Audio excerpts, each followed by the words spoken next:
بسم اللہ الرحمن الرحیم۔ آغا عبدالکریم رضوی کشمیری انہیں ذکر دیا کرتے تھے،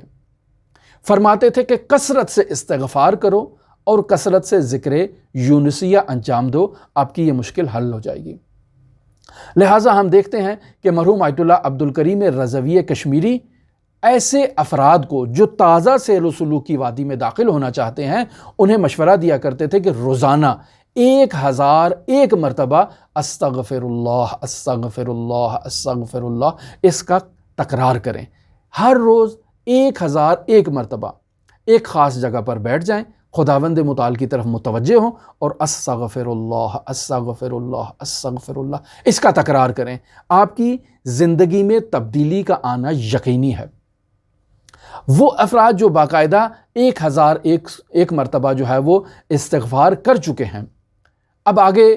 چاہتے ہیں ذکر کے لیے، تو ایسے میں عبدالکریم رضوی کشمیری انہیں کہا کرتے تھے کہ روزانہ 30,000 مرتبہ استغفار کریں۔ استغفر اللہ استغفر اللہ استغفر اللہ، خداوند متعال آپ کے لیے بند دروازوں کو کھول دے گا۔ اور فرماتے تھے کہ اگر کوئی شخص قرضوں میں مبتلا ہے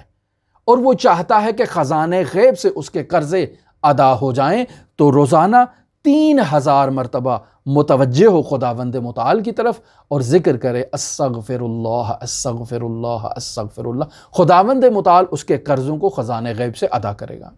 اس کے علاوہ جو ذکر یونسیہ ہم عرض کر چکے آپ کی خدمت میں مرحوم علی آغا قاضی طباطبائی رحمۃ اللہ علیہ سے متعلق، کہ وہ فرماتے تھے کہ سحر کے وقت سجدے کی حالت میں 400 مرتبہ ذکر یونسیہ کو انجام دیا جائے۔ لا الہ الا انت سبحانک انی کنت من الظالمین، لا الہ الا انت سبحانک انی کنت من الظالمین، سجدے کی حالت میں 400 مرتبہ اس ذکر یونسیہ کو انجام دے۔ لیکن مرحوم عبدالکریم رضوی کشمیری فرمایا کرتے تھے کہ کثرت کے ساتھ ذکر یونسیہ کو انجام دیں، چونکہ اگر انسان عمر گزر چکی ہے اور اب وہ چاہتا ہے تہذیب نفس، سیر و سلوک اور خداوند متعال کی طرف توجہ چاہتا ہے، اپنے گناہوں سے اجتناب چاہتا ہے اور معافی تلافی کے لیے خداوند متعال کے حضور آنا چاہتا ہے، تو ذکر یونسیہ سے بہتر کوئی ذکر اس کے لیے موجود نہیں ہے۔